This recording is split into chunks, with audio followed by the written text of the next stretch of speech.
So we're having this conversation at a time when NVIDIA signed its blockbuster agreement here for its office space in Bangalore. It's a money control exclusive as well. What does it mean for Karnataka, sir? So this is one of the many. It's a normal course because, all the global 500 Fortune companies, 400 plus Fortune companies have their global capability centers here and design houses. So this is one amongst that. And it's going to continuous lab research has been this one. Now applied materials. So many, this is ongoing this one for Bangalore, Karnataka. And of course, NVIDIA is a very great this one and we welcome them for the bigger office, So when we talk about future of work and we look at industries, infrastructure, one big question that always comes up is semiconductor manufacturing. We've been leading in terms of chip design and other related elements. But in terms of manufacturing, there have been so many questions. Where is Karnataka heading in that sphere? See, if you take all the niche companies, applied materials is coming here, lab research is coming here. So many more companies here, only except the fab manufacturing, which has been decided by the center for obvious reasons, in their PLI schemes, where they will offer 50% of the incentives there. We haven't got an opportunity, but we have signed one. I can't disclose one. Last cabinet meeting, we have cleared one big project of us. So we are big in semiconductor race. At the same time, we had the Deputy Chief Minister earlier. He said there could be a job loss, there could be a 50% job loss because of AI. How is Karnataka and, say, Karnataka Industries Department preparing to ensure that there are newer jobs created?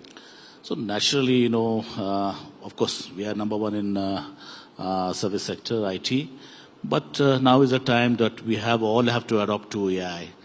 So, and accordingly, we have that ecosystem, we have that talent. We can very well easily, and the companies are all niche companies where they're in Bangalore. Even the smaller ones are very, very important ones, So we have to adopt to AI. AI will do a lot of good. I was just hearing another friend of mine in the conversation that the perception of job loss. Of course, there will be job loss. Other day, when I was in Nagoya in Toyota manufacturing this one, I was telling with the Toyota people, there were 500 people working, many hundreds of people, boys from Karnataka. Robots will take place. There's an assembly just, to refit there and all this. So now is the time that we have to think beyond the conventional engineering degrees. Now, the industry and academia plays a very role. Even Govt of India, because federal government, they play a very important role in revising the curriculum and all this, which is going to be more relevant. Now, there's a time for upskilling.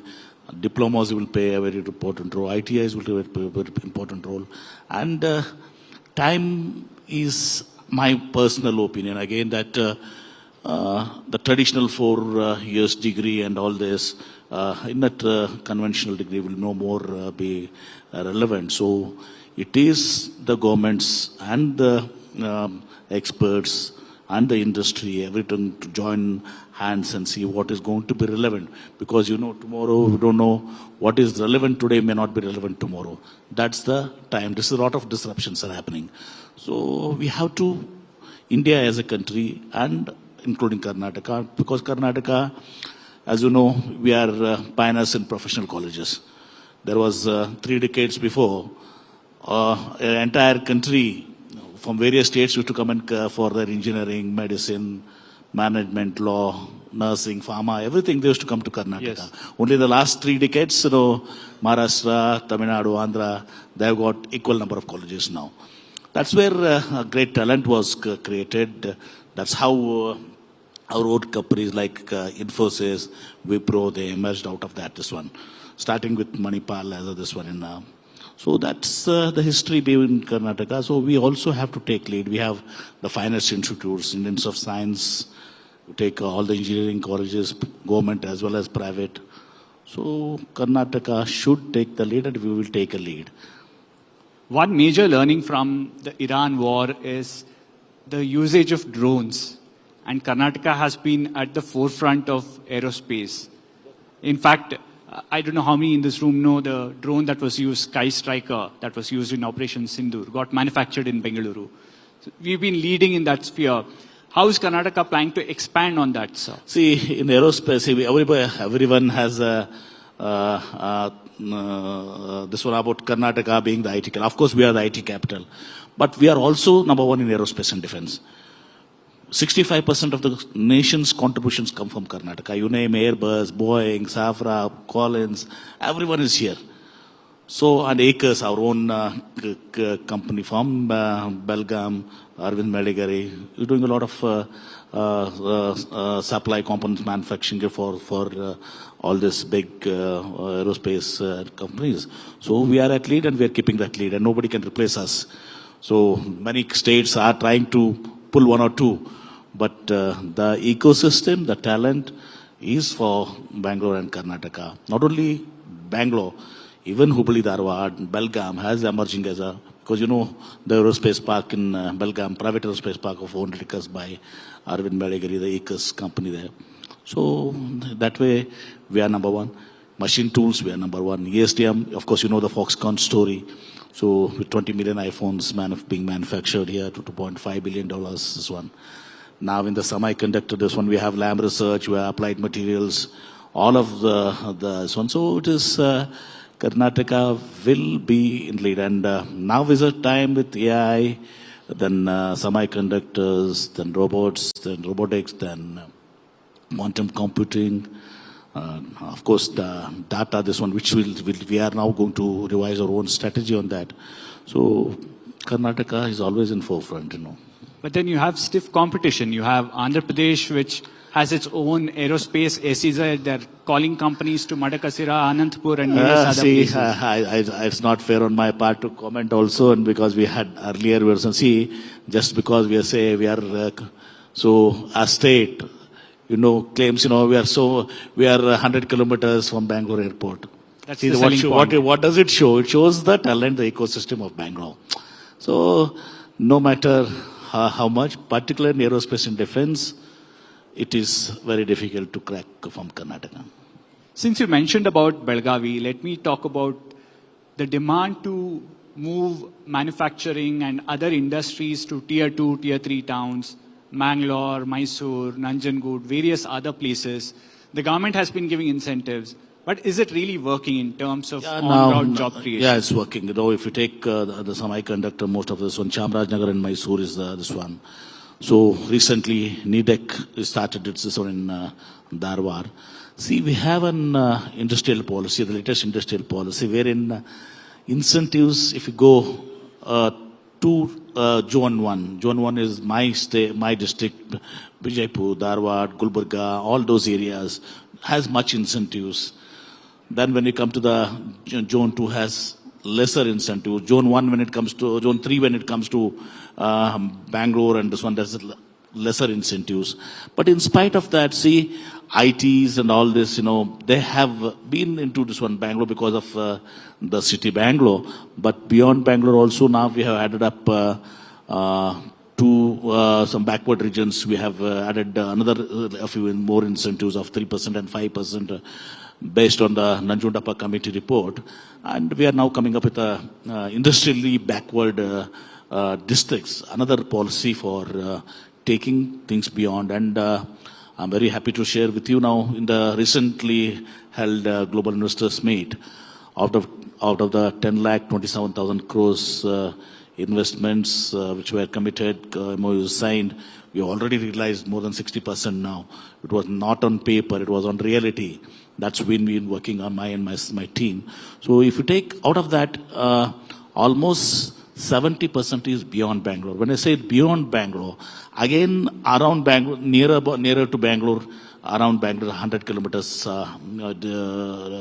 circular distance, maybe around 40%, really about, but out of the 45% is in northern Karnataka.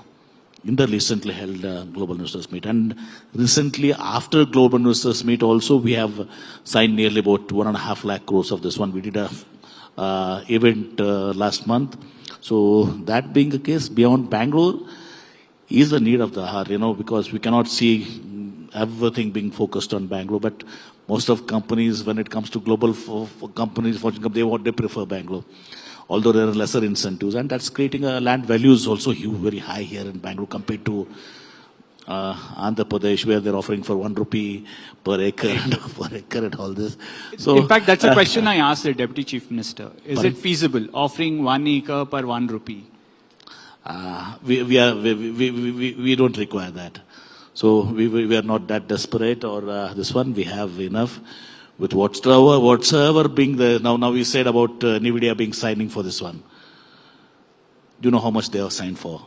So that being a case, we have not required such of a thing, but still beyond Bangalore, and particularly we have a lot of potential in Bangalore. We have Mysore, Hubli, Dharwad, Belgaum, that zone.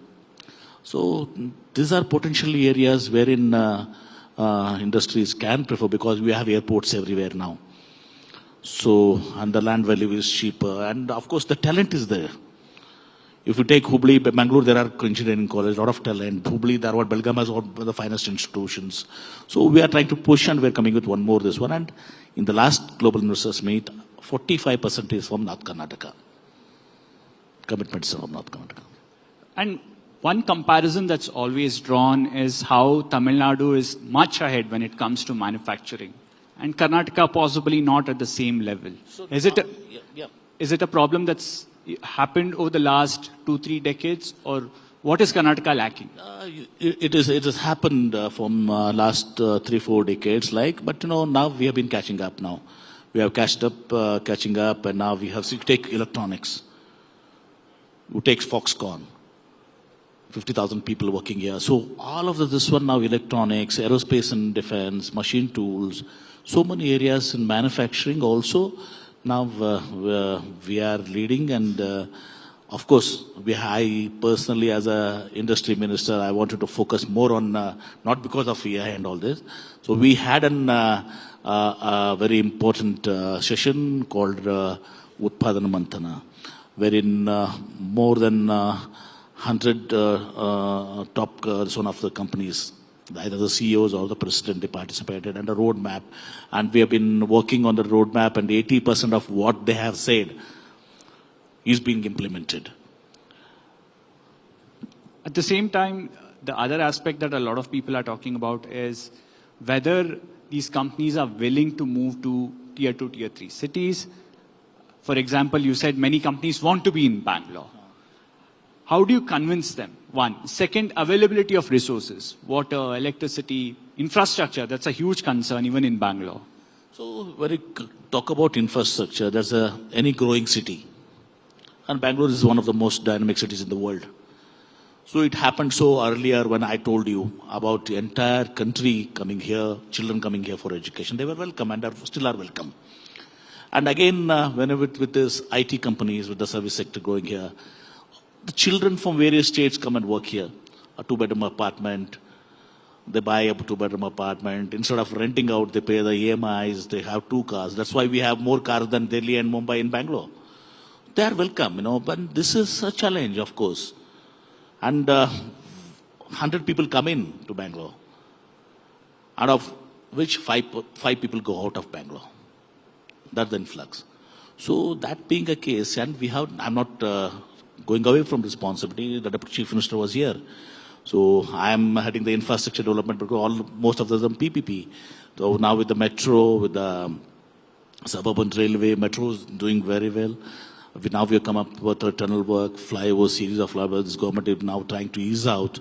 And we are also now thinking of a high-speed network between Bangalore, Mysore, Bangalore, Tumkur, Bangalore, Kola, 100 kilometers around. So the satellite towns develop, and it becomes easy for people to for work, coming to work and all this. Even for buying a property or renting a property, it will become much more economical for this. And this is being worked out, and we're very serious on that, But the other aspect when you talk about infrastructure that everybody wants to know is about the second airport for Bangalore. Will it come up in Nelmangla? Will it come up in Bangalore South? And where does the process now go from here? So I'm the minister for that. We had identified 3 sites, and One is from Nelamangala to your Hassan Road. That's road. We have a beautiful place around 5,000 acres. Then on the Kanakapura Road, of course, we have identified 2 sites, and Airport Authority definitely have inspected there. And after that, said about the site conditions, the challenges there, and all this. And for that, we have only for the site challenges and other things, we have called for a expression of interest to work. And now I think 3-4 companies are up and I think now KPMG is being interested that they have been a successful bid. And probably the next 2 months we'll get this one. Thereafter it will be taken to the cabinet. And now the next thing is viable and where and what for all other conditions, So Bangalore Airport will come at the right place. Will it take off much before the Hosur Airport does? See, we have a condition. See, after 2033, anybody is open. Just because we have a condition with when the Bangalore Airport was done, the Kempegowda International Airport. So until 33, we have exclusivity clause with them. So up to 2033. After 2033, Hosur also can come, my Kanakapur also come. And survival is the fittest. Whoever been more this one and all this happens. And that's open and this is fair in competition, So that doesn't mean that if my airport comes, Hosur will not come. If Hosur will come, we not come. Both may come or both may not come. All right. Or one of them might come. Yeah, we'll shift focus to something positive that the government is doing. The constant criticism is that government has no business being in business. That's the line. The line is that government has no business being in business. That's what many people say. But Karnataka government over the last 3 years has managed to turn around the Karnataka Soaps and Detergents Limited. Now we've today posted profits. You've managed to double it. You want to reach 5,000 crores in the next 5 years. See, we are not into business. This is KSDL, as you know the history. It was 110 years. So it was almost started 1916 by then Mysore Maharaja. Narode Krishna Wadiyar. He started this Mysore Sandal. It became KSDL. It had seen many ups and downs. After I took over as the Senate under my ministry, so we made a lot of changes there. And now we have reached this one of around 2,000 crores of a turnover. And FMCG, we are number 1 now. We're competing with the private, this one. Wherein 500 plus crores profit has been done by this year. And last 100 years, they had done a turnover of 1,000 crores. In the last 4 years, we have done a turnover of 1,000 crores now. So my aim is to take it to 5,000 crores now. So, and that is not, we are not into business. This is a great heritage, So that's, we're taking to save those institutes. We had NGF, we had a lot made HMT. Some of them have now lost into competition. But here, I see an opportunity. It's KSTL, MSIL is there. And we have one more NGF I'm trying to revive in Hubli, where they make these electric transformers. One of the finest transformers over there. That's also in a very bad shape. I'm trying to revive that. And women looking for an expression of interest with another major company so that we can have a joint this one. And many people are interested in that. So these are our, we are not into business because these are our companies which are started by our elders. And it's my duty to see that we reach to take them to the great heights, Perhaps on KSDL, one aspect everyone would want to know is signing of Tamanna Bhatia as a brand ambassador. Did it help? See, it's a pure business decision, I'll tell you. See, to be very frank, see, Mysore Sandal soap is not sold only in Karnataka. It's sold elsewhere. If you take like that the sales, 15% of sales comes from Karnataka and Goa together, 14% and 1%. If you take Andhra Pradesh, Telangana and Andhra Pradesh together, it's 45% of sales. 45%. North India is 6%. So e-commerce, we were not there. We have reached into e-commerce and we have transformed that. And before going to Tamanna, but I was not there in the decision making. There was a private, this one, an ex, this one, Rajinikanth from Hindustan Lever, who's been, they have worked out this one. They took Deepika Padkone, they took other 4-5 actresses from Karnataka also. Some have their own line and some are endorsed some other products. You cannot endorse Lux soap as well as Mysore sandal. You have to choose one. That's what the case, and ultimately that committee selected Tamanna Bhatia, and we're happy about it, and we'll discuss this one. It's a Final purely question business decision, nothing to do. Okay, all right. My final question to you. Where do you want to see Karnataka in terms of future of work in the next 15, 20 years? The kind of jobs that the state needs to focus on and wants to dominate really that particular sector. See, Karnataka, as I told you, many people, they think Karnataka means IT. Of course, we are the IT capital with the Silicon Valley of India. But there's much more to that story. We have machine tools, aerospace and defense, so many other, now electronics, we are number one now. So that being the case, Karnataka is always ready and we can adopt changes. And our ecosystem talent is great. Our institutions are great. So we will be there and we compete with the world, not with states. We compete with the world, and I have been as an industry minister. When I went to Japan and South Korea for the first time, they're all traditional business people who are very old and they take a lot of time to decide. The very first visit of mine in Japan, it generated so much of interest. Japan and South Korea, we got 6,500 crores of investment, which has been translated. The second time I visited only Japan, around 4,500 crores of this one. When Sajjan Jindal was in the global investors meet, when he saw all the Japanese, he said, oh, so many Japanese companies over here in Karnataka. That is what Karnataka is. And we will be in the forefront of all the future happenings in the world. Minister, wishing you all the best. Thanks a lot for joining us today. It's a pleasure talking to you. Thank you.